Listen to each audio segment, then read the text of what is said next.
It's single digits. We're going to see if the truck will start. I put some anti-gel in the other day. It was 9 degrees earlier. Let's see, cranks up.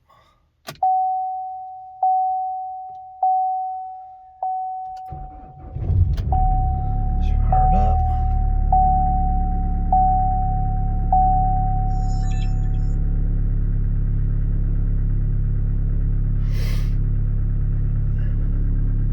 I got my code reader. I got the check engine light came on the other day, and I was driving 70 on the interstate, and it's done that before. Whenever I don't usually drive on interstates, but occasionally, maybe once or twice a year. And whenever I drive on the interstate, that check engine light comes on, and it turned off the traction control. But man, check out see how it sounds. Cold start.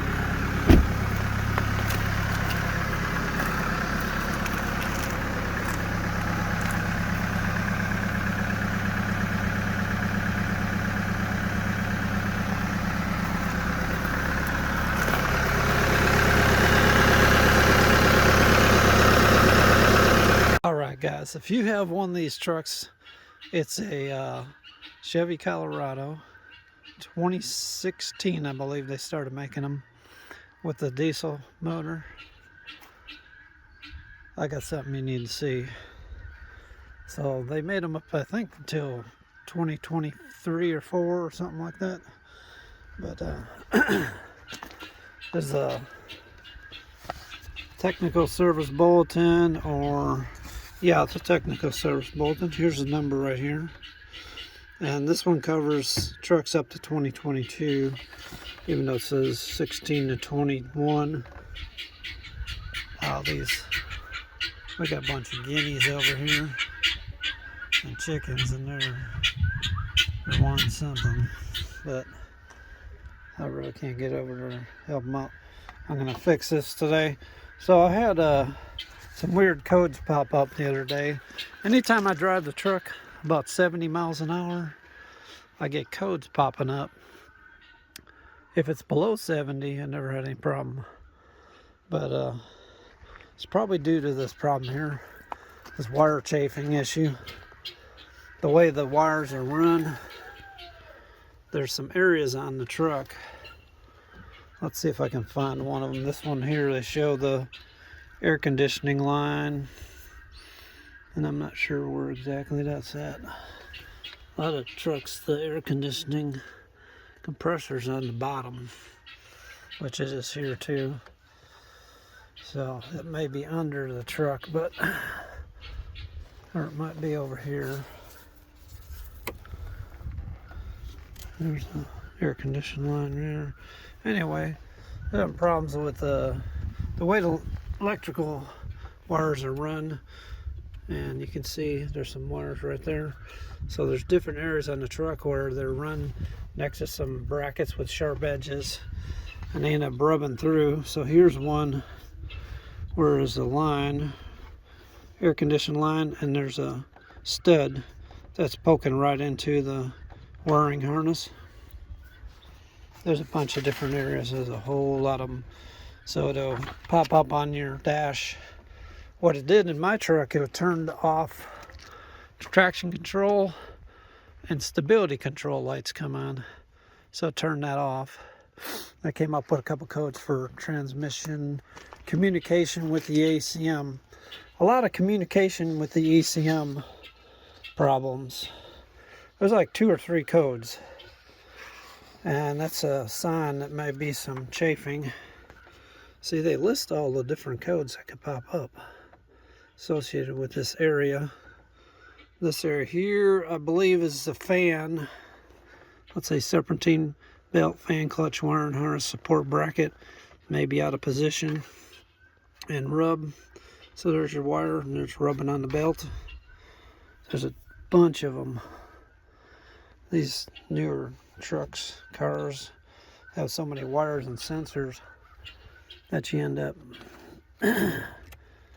you know, something, a lot of wire chafing issues. I've never seen this happen in the older cars from, like, you know, say 60s, 70s, 80s, 90s. Not so much. Here's another area where, well, that's probably the same picture up here, but that's the area where the wire runs. There's another one here where the wire harnesses run. I think that's the exhaust. It's right back here. So you can see that way this wire harnesses run, and then at that corner of the exhaust shield is rubbing on there. That could be my problem. That might be it. And that comes up StabiliTrak, check engine, service 4-wheel drive. I got the StabiliTrak one, came up. I didn't have anything else pop up on there. It's weird. It never had it pop up except when I went above 70, I think, because the tires I got on here are shaking a little bit. 70. There's another one. Here's the rear of the engine transmission bell housing area where there's a stud. Looks like it's holding some bracket or something right into the wires. Another one where it looks like a hose clamp is really close to the wires. Coolant pipe. Now this applies to the diesel, this bulletin. This may be the same area, not sure. Coolant pipe clamps, probably the same area. Here's another one, your brake fluid level switch. So here's, not sure where any of these areas are really. It's going to be hard to find them. That's a brake fluid level switch. It should be, here's the master cylinder right there. And there's something underneath that wire there. It looks like they got circled. Could be rubbing. Okay, this might be a different view of the same thing. This encoder motor on the transfer case. Well, that's underneath somewhere. Underneath on the transfer case may rub on. That's a different one. Here's another one. Check for loose terminals that are not fully seated. Turbocharger vane position actuator may cause it. So this is a actuator for the vanes in the turbo. It's got kind of a variable turbo where the vanes move around. That one there. Make sure that's plugged in good. And that is it. That's the bulletin number. And this can, if you're having some weird random lights come on, check engine light, or failures to start.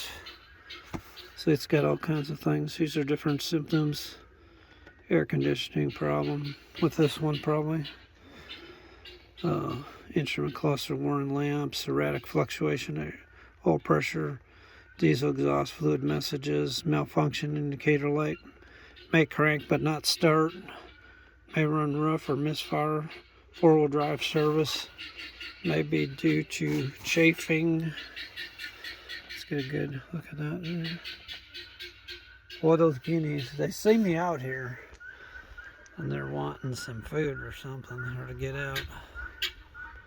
Sorry about all that noise, but we live on a farm, so something you got to deal with.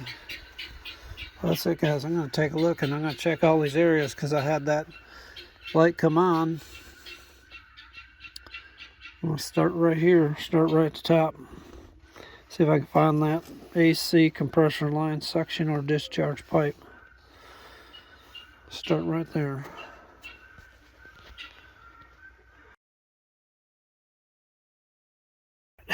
So I was trying to locate this spot here for the air conditioning. It says air conditioning compressor, suction discharge line, manifold, AC line, and pressure clutch. The only place I can think of, there's back there. That looks a little bit like it on the firewall. They don't really tell you where it's located. Well, I'm thinking it's actually in the wheel well here. If you look, driver's side wheel well. See if I can shine the light up in here.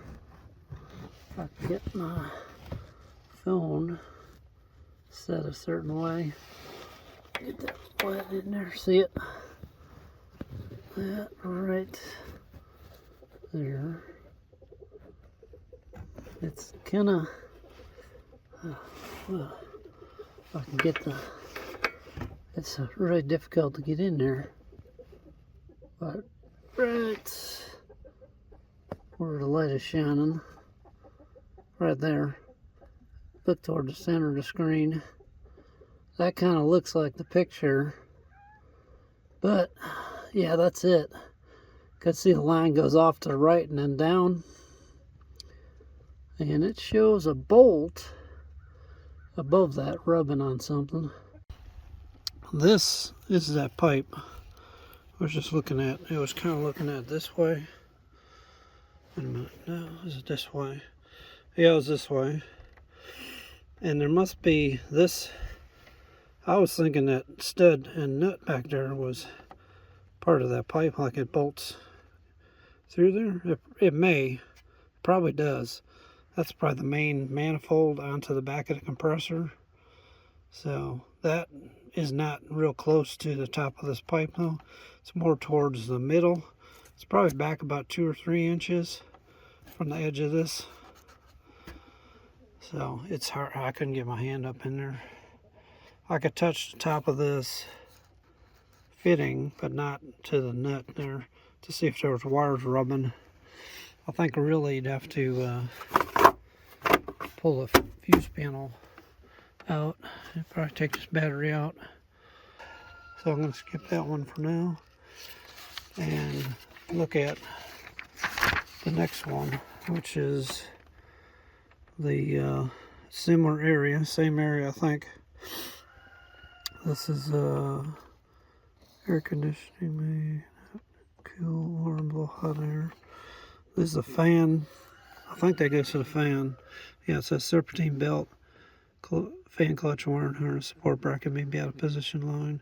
Harness to rub on the belt, which I think that is your air conditioning compressor right there. It looks like it has that clutch on it. So it'll be right here too. That will be right down here. Gotta get up on a chair. It's gonna be right. So there's your air conditioning clutch right there. So there's I guess it's this right here. This wire's right in the middle of the picture. If they're too close to the belt, they may be rubbing on if that bracket's not positioned just right. Let's see if I can get. Mine looks like it's clear. See right where the belt is right here. I'm gonna have to check on the back of the belt. Boy, it's tight. Let's drop the flashlight down there. I'm just gonna stick my hand down in there and follow that wire if I can. It's gonna be difficult. I'm gonna climb up on the back on the motor here. Let me turn this flash on. There you go. I'm just gonna follow that wire with my hand. See if there's enough clearance, and there is. That bracket's nice and tight, and I can stick my finger between the bracket and the belt, so that's not a problem. All right, I'll go on to the next one here. That one's not a problem. We got the exhaust manifold right here, that heat shield, And that wiring harness main, a good thick wiring harness runs over here. Here's another view of it. Coolant pipes there. And then looks like there's a wiring harness right back there. It's rubbing, I'd say, yeah, right where they got it circled. I don't know if you can, there, a little closer in. So that could be shorting out, which is right here. I took my cover off my engine. There's a cover usually that covers the top here. So it snaps on right on this stud here. And that one back there. So we're talking about right here.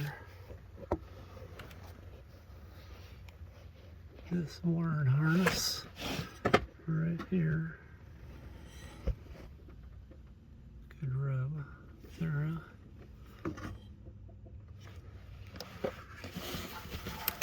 Which, well, that's, there's almost no, yeah, mine is touching right here. I can't even get my finger in there. You know. Okay. Do not take them screws out, them bolts out. Go ahead and get a pry bar like this, a flat bar, and a screwdriver. And what I did, put the flat bar to protect the wiring harness, and then I took a screwdriver, see where the flat bar is, and just made a little dent into the heat shield with that. So now, actually, see that slides in there freely, and you can see that there's an air gap in there now between the wiring harness. There you go. It's probably a good 1/4 inch, so that should provide enough. I don't think this was the problem, but I figured why not go ahead and make some clearance there since that was rubbing. Okay, so I got that heat shield clearance. I was looking, I'm not sure where this one is. Rear of the engine, transmission bell housing, bolt stud. Looks like it goes in there. There's some heat shielding down here. Shows heat shielding right here, but they don't really tell you exactly where this is. Besides bell housing, so you'd have to kind of look at the whole bell housing area. I have a feeling it might be on this side, but I'm not sure. This one is clamp, dig it into the wiring harness. So that's the hose that comes down. Looks like from the heater. That's a heater hose, probably. They're all on this side. You can see this one here, here, that one right there. So that's these heater hoses right here, right by that heat shield. So I think this is the clamp they're talking about. That if it's positioned in a certain way, it's going to dig into the wire harness. So just kind of check around all those clamps. I'm going to try to find this stud here. Bell housing stud. See if I can find that. I'd say it's on this side because I see heat shielding. It's probably just underneath the truck. Okay, so on the passenger side, oh, we got a cat here and there. Where your downpipe is, comes off the turbo. Okay, cat. Just, okay, so this is the bottom of the transmission. You can see there is a cross member here. Here's the transmission. We're looking at the bottom now. And if you come up next to the, you're gonna have to get out of here, cat. Here. So here's the exhaust pipe. And if you look straight up, let's see if I can get it in the picture here. Right up here. Okay, now look dead center. You can see that stud sticking out. There's some wires behind it. If I can get in closer to it. Right there in the middle of the picture. I'm going to try to zoom this in. See it right there? That is what, and there's a wire right behind it. But with mine, the wire is clear and the stud's not sticking into the wire. So that's good. Okay, so to find this one here, if you go on the passenger side, come in just behind the wheel here where the cat is, lay it down and look up. It's up a little higher. It's not one of them lower Bellhausen bolts. It's up higher, and I'll get a close-up of that. And mine is clear. Mine, hi kitty. Yeah, she wants petting. If you look, mine, the wiring harness is actually shifted over quite a bit. And there, you could stick a finger between that bolt and the wiring harness, so that's not a problem on mine. Okay. Oh, what is this? Well, what in the world? Huh. That is broken on there. Whatever that is. I wonder if that's causing a problem. It's definitely causing an air leak, ain't it? What is this? It's unsnapped. Whatever that is. EGR? Maybe? Something to do with EGR? I'm gonna have to snap that back in there. Well, pushes in. Yeah, it's in there pretty tight now. I don't know if that's under pressure. That connects. I think that's the inlet side of the turbo, so I think that's EGR, or it sucks exhaust gases out of the, or PCV, probably PCV, because it sucks crankcase gases out of the valve cover here. Goes down and sucks that into the intake pipe there. So that is kind of weird. That was kind of loose on there. Push that back down in there. If we don't have any trouble with that. I don't know if I pushed that out when I was messing around here, looking around. But I got it back in there. So that's PCV, positive crankcase, ventilation. This might be, I think that's the same. Cause see that heat shielding right there? That's the same area that goes into the firewall there. That's that one there. It goes into the firewall. Those two are the heater. Okay, so that is right there. Okay, so that's that one, which is that one right there on the top. So get a reference, and then just gotta watch. I think you gotta watch that there. Well, I don't see any hose or I don't see any electrical near that clamp either. So I mean, they marked it in yellow here. So there's another bigger. Now I don't see any clamps that are near wires on this truck, so they must have routed things a little differently on the earlier ones. Okay, so That's fine. Alright, I looked around, I didn't see anything like that.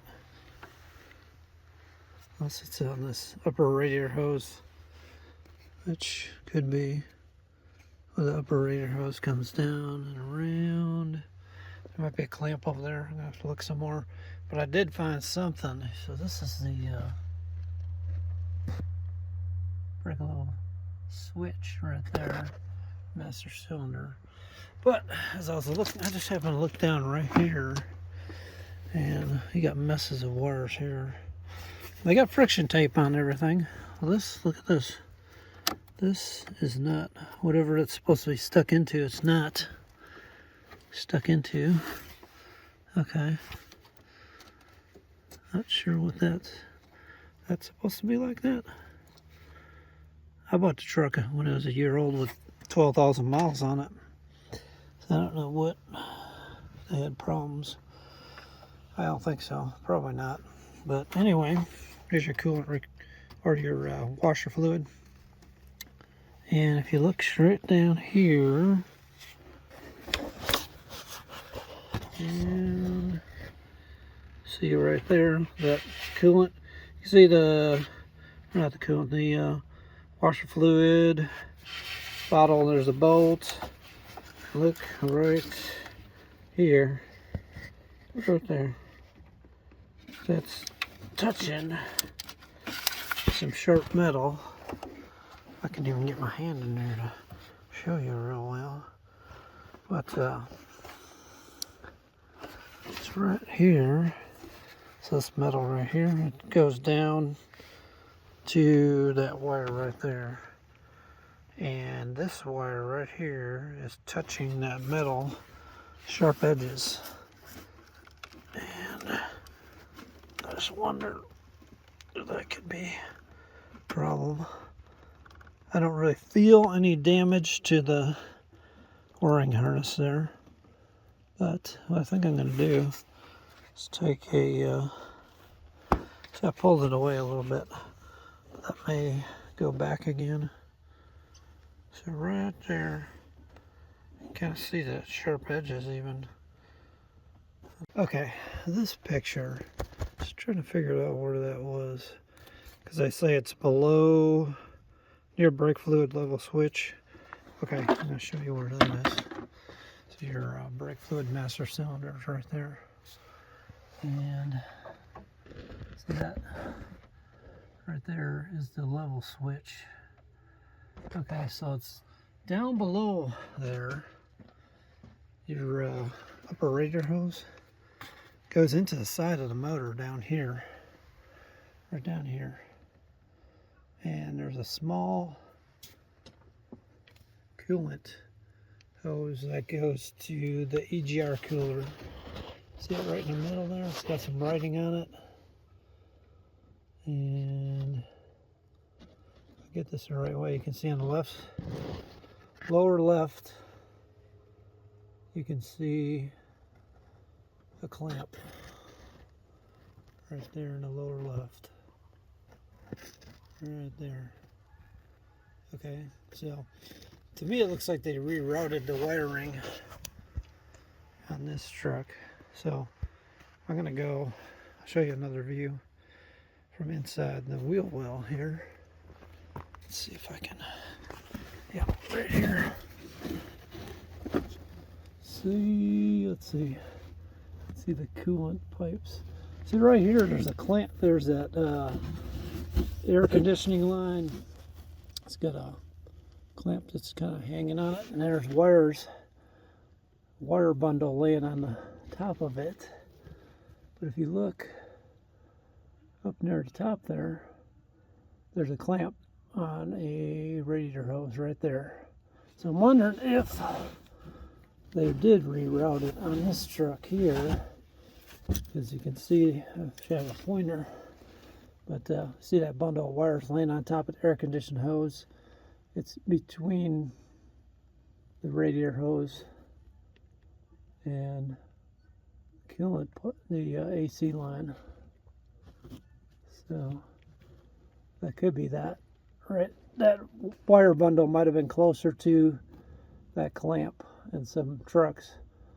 where it rubs on that clamp. See how mine's turned up? These two prongs near the top there are turned up, so they're not going to hit that wire bundle. So that's another place to check. Okay, here's another one. It says concerns in the area of encoder motor transfer case may cause a problem. So that wire right there, that's your transfer case encoder, is okay. Here's the driver's door. All right, here's the door handle. So look down below there, and you'll see your transfer case encoder right here. Just look at that. There's the drive shaft. And there's what they're talking about. This wire here, I don't see anything. It's really not touching anything on mine at all. Look up here and just check all around that.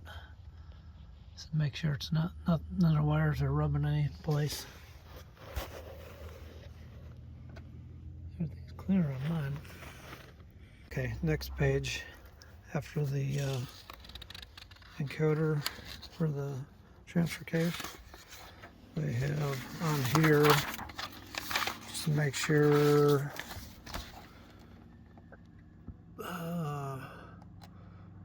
loose terminals or conductor not fully seated at turbocharger vane position actuator.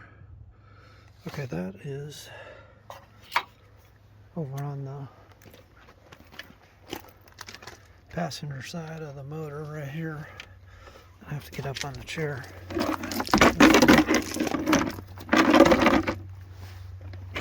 Right down here. Okay, so here's your motor. You can see that connector right there. That's your actuator for your turbocharger vanes. Just make sure that's nice and tight and all the terminals are seated in the connector good.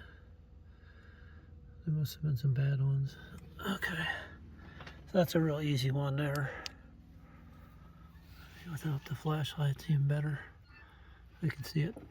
Okay, that's it. Here's one place I did find something that could be a problem. The wire rubbing. See right, see if you can see that wire right there by the washer fluid bottle right here. There's an edge, sharp edge, comes up all the way up to here. See how that metal's kind of sharp edge. That wire is sitting right on top of that sharp edge, and I'd say every time you hit a bump, it's going to be rubbing and sawing a hole through those wires. So I've got some fuel line here, a tick, and I cut a split into it. See that? So what I'm going to do is I'm going to slide it onto this metal here, but right underneath the wires. I'll show you what it looks like when I'm done. Okay, I put the piece of split fuel line on there, so you can see it right there. So I slid that under the wires. That should prevent any problem. I don't know if maybe that's my problem where them codes are coming on, but that should insulate it, keep it from grounding out any wires sawing through there. So I put a big enough section that shouldn't come loose.